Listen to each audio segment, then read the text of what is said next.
सौभाग्यशाली तोता। बहुत समय पहले की बात है। एक छोटे से गांव के पास एक सुंदर जंगल था। उस जंगल में तरह तरह के पक्षी और जानवर रहते थे। उन्हीं पक्षियों में एक अनोखा तोता भी रहता था, जिसका नाम चिरकू था। चिरकू को लोग सौभाग्यशाली तोता के नाम से जानते थे, क्योंकि जहां भी वह जाता, वहां कोई न कोई चमत्कार हो जाता या किसी की किस्मत बदल जाती।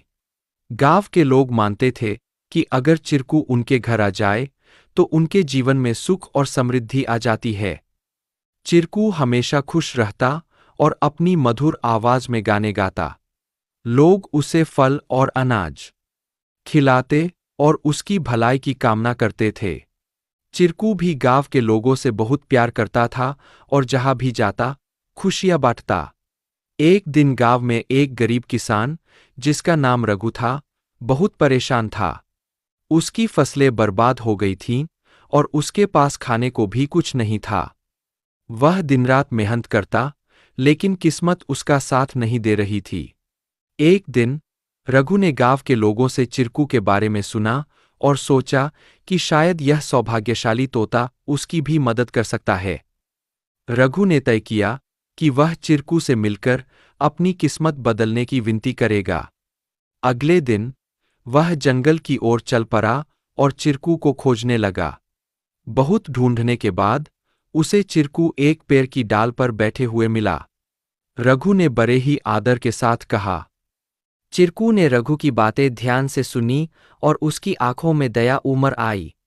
चिरकू ने अपनी चोंच में एक छोटी सी चमकती हुई पत्ती उठाई और रघु को देते हुए कहा, यह जादुई पत्ती है। इसे अपनी जेब में रख लो और जब तुम अपने खेत में काम करने जाओ तो यह पत्ती तुम्हारी किस्मत बदल देगी। रघु ने धन्यवाद कहा और वह पत्ती लेकर अपने घर लौट आया। अगले दिन वह अपने खेत में काम करने के लिए गया। जैसे ही उसने खेत में जुताई शुरू की, अचानक से बारिश होने लगी। उसकी सूखी जमीन हरी भरी हो गई और थोड़े ही समय में उसकी फसलें लहलहा उठीं। रघु की मेहनत सफल हुई और उसकी किस्मत सच में बदल गई। अब रघु के पास भरपूर अनाज था और वह फिर से खुशहाल जीवन जीने लगा।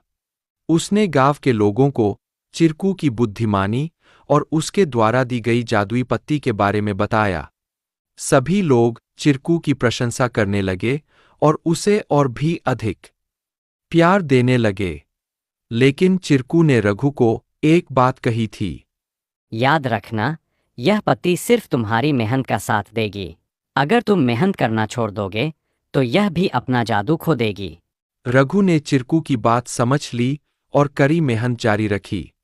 धीरे धीरे उसकी स्थिति पहले से बहुत बेहतर हो गई। वह गांव के सबसे सफल किसानों में से एक बन गया, लेकिन उसने कभी यह नहीं भूला कि उसकी सफलता में चिरकू और उसकी मेहनत का कितना बड़ा हाथ था। कहानी से सीख। इस कहानी से हमें यह सीख मिलती है कि किस्मत भी उन्हीं का साथ देती है जो खुद मेहनत करते हैं।